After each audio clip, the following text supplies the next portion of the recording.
This is the start of the Swiss Meringue Buttercream. I'm showing you a little bit of my equipment.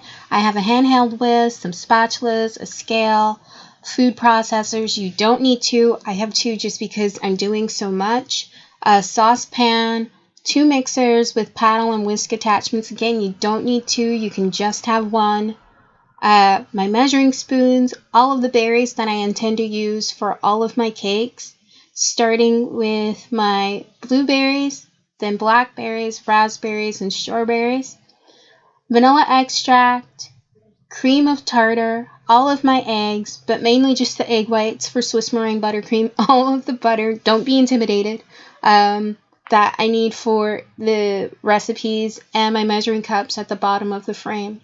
As I said before, you don't need all of this equipment, and I'll go into more detail when we get into making the buttercream. Buttercream is my favorite thing to make as far as baking goes, even though technically it's not a baked good, it's cooked on the stovetop. And it's really just because the ingredients are very simple, the technique is very simple, and I think that lends itself to really giving you the optimum opportunity to be as creative as you want with whatever kind of buttercream you want to make. Whether it's French meringue buttercream that's made with egg yolks and a sugar syrup, or Italian that's made with egg whites and a sugar syrup, or the Swiss, which I'm going to show you here, which is a little bit of a different technique. It's one of the aspects that really drew me to baking in the first place, because I'm a creative person and I like the idea of knowing that my imagination is the limit to whatever I want to create as far as baking is concerned. I'm really excited about this portion of the project. I can't wait to get started. So let's go. First things first, you need to fill your saucepan with cold tap water.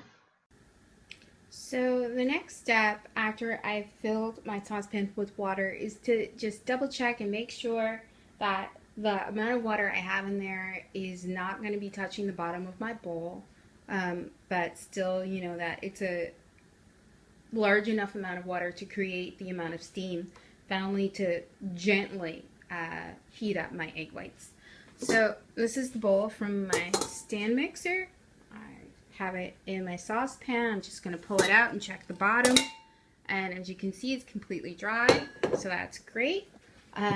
If you don't have a stand mixer with a stainless steel bowl, or I know recently KitchenAid has made stand mixers with glass bowls, you can also use any other heat safe bowl that you have, any stainless steel bowl or glass bowl that's available to you. I like the idea of using a Pyrex or a glass bowl a little bit more than the stainless steel bowl, just because you can really see what's going on in the saucepan, and particularly if it's your first time trying this recipe, that might be a nice additional bonus. But I don't have a handheld mixer, I only have the stand mixer, so that won't be an option for me. Next, we're going to place the saucepan with the lid on the burner under medium-low heat.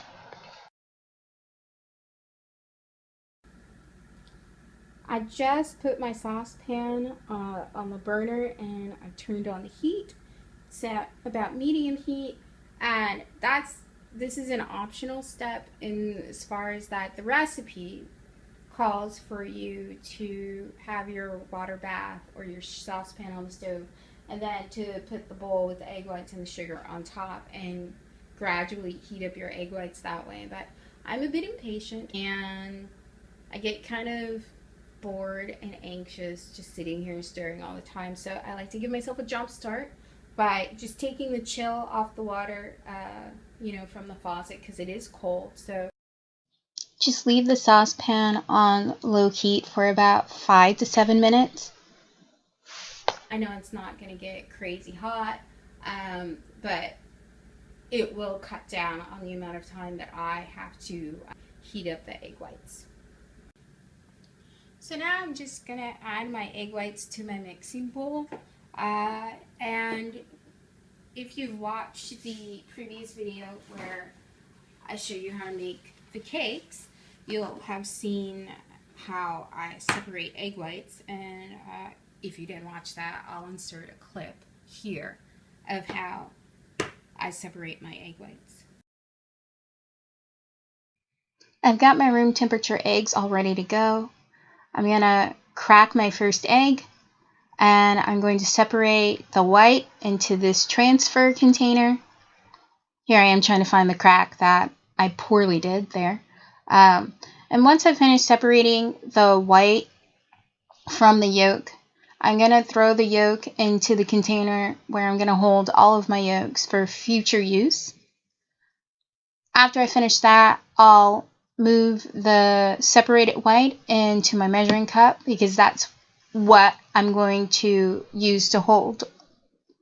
That's what I'm going to use to hold all of my separated egg whites.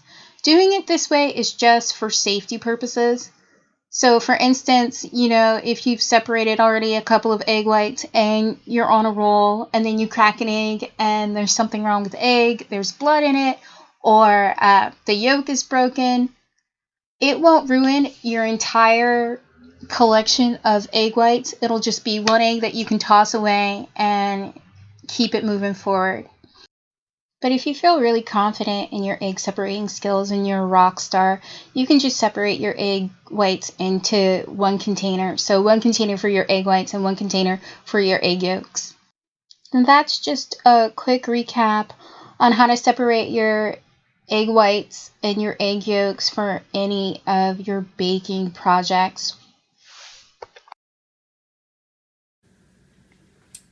So I'm just gonna put my egg whites directly into my mixing bowl. And I like to do it on the scale. You can't see that now, but I will show you when I am done separating my egg whites. I like to put it on the scale just so I can get a general idea of how much is actually required weight-wise, so that when I'm doing something that requires solely egg yolks, like key lime pie or lemon curd, I can know offhand if I want to make a cake afterwards or meringue buttercream, how much egg whites I actually need weight-wise, so that I can just scale it out in the moment. Ooh, don't do that. Don't drop your eggshell in the bowl. But again, it's just stuff that I like to do just because I do have leftovers sometimes, and I'm always trying to find ways to cut down on the amount of waste that I have. So far that's 2 egg whites in the bowl, and this is the third. And I don't know if you'll notice, but this one came out a lot better than the other ones, and that's because I have 2 cartons of eggs here with me. One is old eggs, which this egg was, and then the other 2 were newer eggs. And generally with eggs, the harder it is to open them, the fresher they are, and the easier it is to open them, crack them, the older they are. And I won't lie, I enjoy an old egg, just because I don't have to work as hard and things come out a lot easier, so less effort. I know that might not be the best thing to admit, but fun note, you also use old egg whites for macarons. So generally, when a chef wants to make macarons, they let their egg whites sit out overnight unrefrigerated, which is still somewhat alarming to me, and was very alarming to me when I found it out. And I mean, this isn't everybody. This is like old school, hardcore French chefs. And that's just to weaken the egg whites so that when you're ready to bake your macarons, they rise nice and easily and evenly in the oven.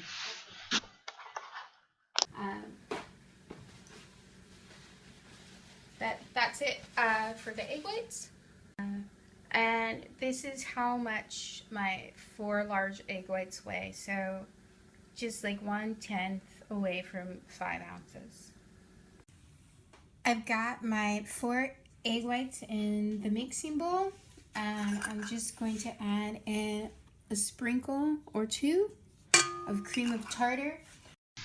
The cream of tartar just helps to loosen up the egg whites so that when we start whipping them for the meringue, or when you start whipping them to make the meringue, they're going to hold as much air as possible.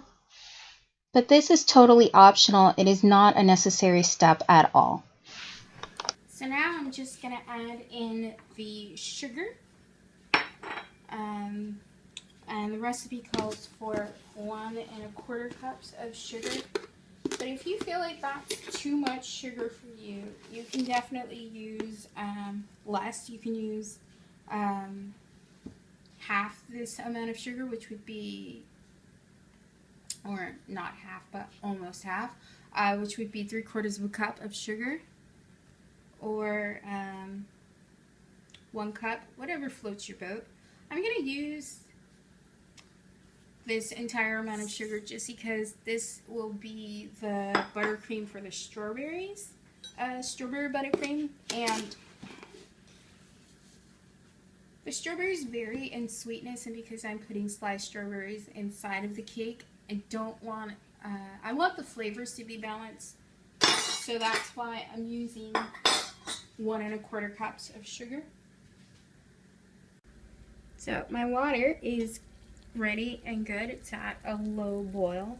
So I am now going to put my bowl on top and start mixing my egg whites. Here I have the whisk that comes with my stand mixer, and then a handheld whisk. And you can use either of these two to mix your egg whites while they're on the double boiler. I prefer to use the whisk that comes with my mixer just because I don't have to switch anything out when I take the bowl back to the mixer and start whipping up the egg whites. But if this is uncomfortable for you to hold like this because there's no real handle, you can always use just a handheld whisk. Does the same thing. That's it. So now my bowl is on my double boiler. Again, my heat on the burner is medium. And now I'm just going to start mixing the egg whites and the sugar together. The goal of this is to slowly heat up the egg whites and the sugar. And in the process, the sugar will melt from the heat and incorporate fully into the egg whites. Let me try to tilt the bowl towards you so you can see inside a little better. And it's been a while since I've done this, so together we'll see how long that it actually takes for everything to mix and combine together.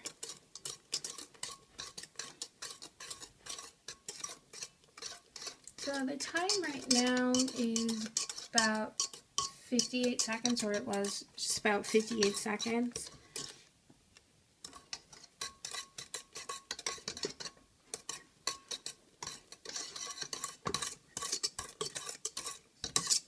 And my sugar is still very much present in the granular form. Although the egg whites are getting a little bit easier to mix, they're getting a little looser. I can't imagine that this will take more than 5 to 10 minutes, depending on the heat that you have your burner on. If you want, you know, you're like, I don't want to stand here and mix this forever, you can definitely increase the heat a little. I wouldn't go anywhere past medium-high heat, which for me on my stove would be about 7, because the gradients here are 1 to 10. But already it's been just a minute and maybe 10 seconds, and it's much looser. It's not as thick. The sugar granules are really starting to melt and incorporate into the egg whites. And that's all you're looking for. You're just looking, again, for the sugar to melt completely into the egg whites. kind of just, you know, slowly warming up the egg whites so that they can whip up nice and big. A step that I didn't do with this batch of buttercream is you can always add a little cream of tartar to your egg white mixture. That will also help the protein strands in the egg whites loosen, so that the egg whites will hold more air and get as big as they possibly can when you whip them. I will definitely show that to you with the next batch. I just wanted to make sure that you saw, or I'll insert a clip of me doing it. Either way, you'll definitely see. I don't think the difference will be that noticeable with the final product, but it is something that people do, so I will definitely show it to you. But I wanted to really stick to this recipe verbatim, just so you have a baseline of what everything is meant to look like at each stage of the recipe. So it's really quite loose right now, and the sugar granules are almost all melted, and it's been just about 4.5 minutes. So I think maybe another 2 minutes and we should be good to go.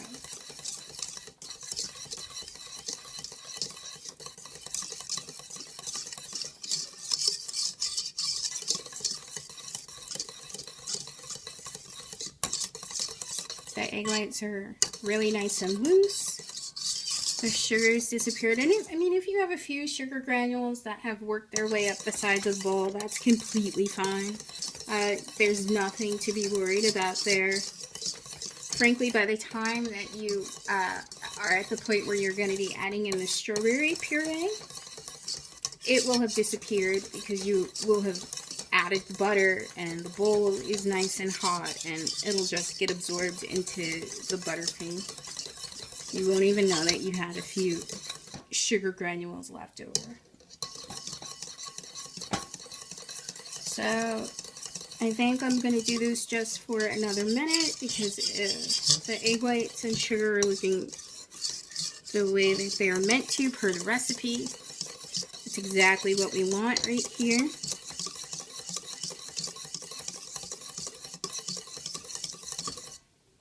It's nice and wet. And it's nice and loose. My water isn't doing anything crazy out of my pan, like jumping out and spitting out water from the gap between the bowl and the saucepan. So everything is good. I can rub my hand on the side of the bowl, and it's hot, but it's not too hot. I wouldn't be in danger of burning myself by putting my hand there. So that's it. I'm going to stop right here, mixing my egg whites on the double boiler, and we will meet again at the mixer. So again, here are my egg whites and sugar right off the double boiler. I'm going to start mixing on low speed.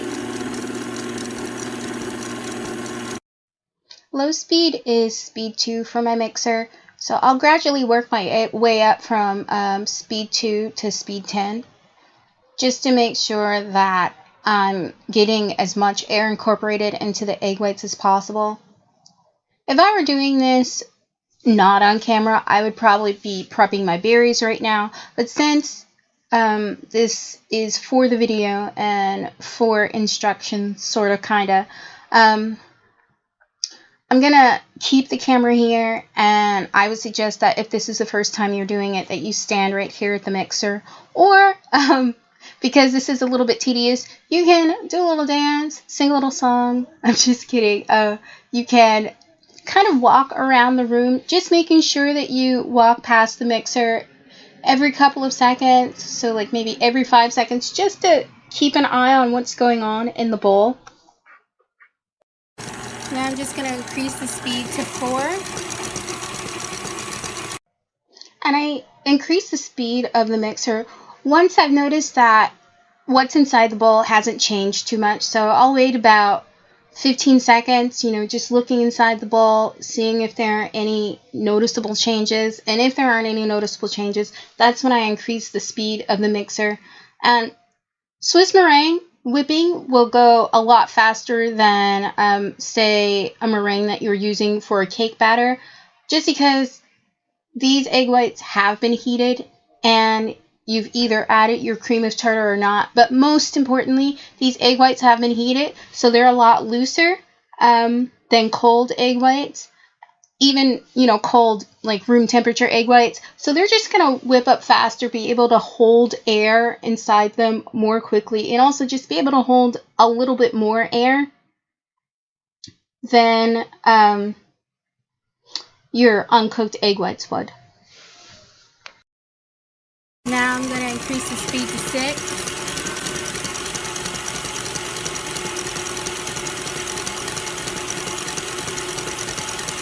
And what you're looking for is just for the egg whites to become more opaque, so more, like solid white in color. You're looking for them to become shiny, and you're also looking for them to increase in volume and just to become smoother overall. And it's also really hard now to pick out the little air pockets that were really easy to see when we first took the bowl off the mixer, when the egg whites looked really foamy. This is also the time that you want to start feeling the bowl just to see how hot it is, compared to how it was when the egg whites were on the double boiler.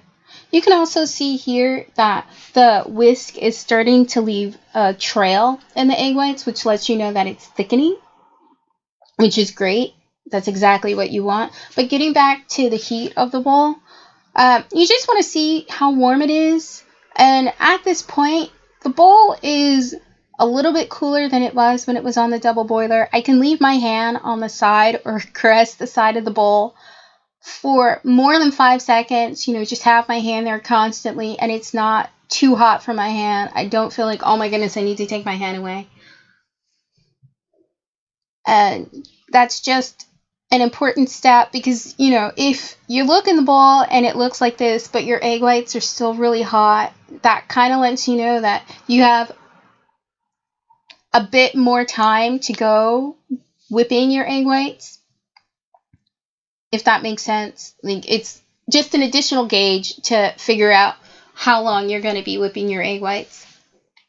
This is the point where I'm not noticing any major changes anymore, so I'm going to increase the speed of the mixer. So now that I've not noticed any major changes for about 30 seconds to a minute, I'm just going to increase the speed of the mixer again. At this point, I'm getting super excited, about to do my happy dance, because I can clearly see that the meringue is thickening. The whisk head is leaving a noticeable trail in the meringue. We're ready to go. This is also the time where you want to touch the side of the bowl just to make sure that the bowl is cooling down too. As I mentioned before, if the bowl is still really kind of hot, even though this looks great, you know that you need to whip your egg whites for a little bit longer. So these egg whites have been whipping for about 5.5 minutes right now, and as I mentioned before, the bowl is considerably cooler. The appearance of the egg whites is also drastically different. It doesn't look just like coffee foam or latte foam anymore, or cappuccino foam. It looks like sort of a satiny, shiny cake batter, if you will, in consistency. It's much thicker. The color is a solid white and not the kind of off-white cream color that the egg whites were when I was mixing them with the sugar on the double boiler. And they've increased in volume, I'd say at least 2 times to 3 times their amount so far. I just want to take a moment to acknowledge my orange Crocs with my purple pants. I am rocking the fashion. But seriously, the egg whites are not changing too much in this little segment. So this would be the point where I'm going to increase the mixer to the highest speed, which is 10 on my mixer. And I'm just going to let that whip maybe for another 2 minutes. So right now we're almost at 7 minutes. So I'll come back at 9 minutes and stop the mixer and start adding the butter. During these 2 minutes, you can get your butter and bring it super close to your bowl so that when you change out the whisk attachment with the paddle attachment, you don't have to go too far away from the bowl to start the next step, which is adding in the butter. This is also kind of tedious, but right here I am not being productive at all. I'm being hypnotized by the whipping meringue. Again, this is a perfect opportunity to test the temperature of the bowl. At this point, the bowl is pretty cool. I mean, it feels cool to me, so it's still a little warm, but much, or not much cooler, but cooler than body temperature. So, I don't know what else you could do here. Like I mentioned before, you can do a dance, you can sing a song, you can go for a walk. At this point, I'm just super jazzed because everything is working out the way that I want it to. I didn't have to stop filming. This is all one shot. I'm super excited, especially since these are the first videos that I'm doing a voiceover. I think I am killing the game right now. I'm sorry. I'm so excited and I'm just like, yay me. So again, these are the last stages of whipping the meringue. I'm sorry for the tangent. I'm super excited. And we get to move on to the next step, which is, I think, the best step ever because so many changes happen once you add the butter to the meringue.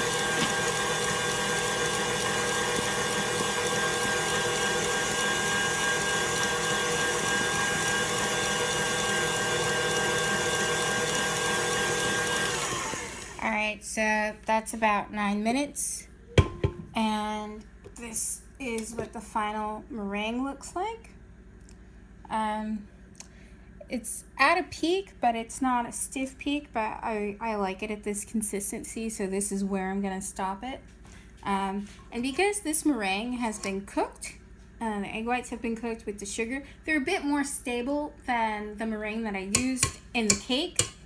So you can tap this if you want, but I generally prefer to just use the spatula, and I can be a little bit more aggressive when getting it out of the tines, just because it's more stable, as I mentioned before, than the uncooked egg whites. But that also means that, you know, it's a little bit thicker in consistency. So this is generally how I like to get in there and clean the whisk. Now I've put the paddle attachment on the mixer, and I'm going to add in the 3 sticks of butter. I like to cut the butter in half and put in half of a stick and then the other half. I mean, you can throw in the whole stick at once if you want, but I find that this way it's easier for me to handle and manage, and it doesn't get too messy. Alright, so half a stick of butter is in the bowl, and just mixing it on low speed just until it gets incorporated and I can't pick it out in the meringue anymore. And I keep the mixer running with this but you can stop it when you do each addition. So that's the second half of the first stick of butter. It's 1.5 cups of butter in total. You'll just continue to add in your butter half a stick at a time until it's all added and incorporated into the meringue. This is a really exciting part for me because the changes that the buttercream goes through I think are really fun. So initially the buttercream will look just like a cake batter, right before you're putting it in your cake pans. And then it'll start to look like melted ice cream. So kind of chunky, but also kind of loose. And then it'll really start to appear to look like buttercream because the water that's been in the egg whites and the water and fat in the butter will start to combine and become one instead of two separate objects, and it'll get nice and fluffy and thick and just it'll be perfection. It'll be heaven. It's one of my favorite things to watch happen just because it's so interesting, and a lot of baking changes happen in the oven or on the stove top, and I feel like I'm more concerned about making sure that I'm not overcooking things, and I don't really get to enjoy those changes. But here I don't really have to do any work. I just stand back and let the mixer do all the work, and it's fun to watch. So I've increased the speed to speed 6 instead of speed 2 to 4, which is what I add the butter on just so it doesn't shoot out of the bowl. And here you can start to see that the buttercream is starting to look curdled and, not there yet. And then boom, right there. There it is. It's just become buttercream. And it's really, really fascinating for me. I don't know if it's as fascinating for you. I don't know if you really enjoyed this. I know that the change happens really kind of quickly, so I don't know if you can really get the gist of it on camera, but if you do decide to make this yourself, you will be able to see it. And you can also go slower. I have the mixer at 6 just because I don't actually want to spend the time sitting there looking at this change in slow motion. But more importantly, I don't actually always have the time to just sit there and look at this change in slow motion, which is why I do it at speed 6. But feel free to do it at any speed you want when you're making the Swiss meringue buttercream yourself. And the vanilla extract. You can also add in anything vanilla. You could do vanilla paste if you didn't like vanilla extract. You could do vanilla seeds from the bean.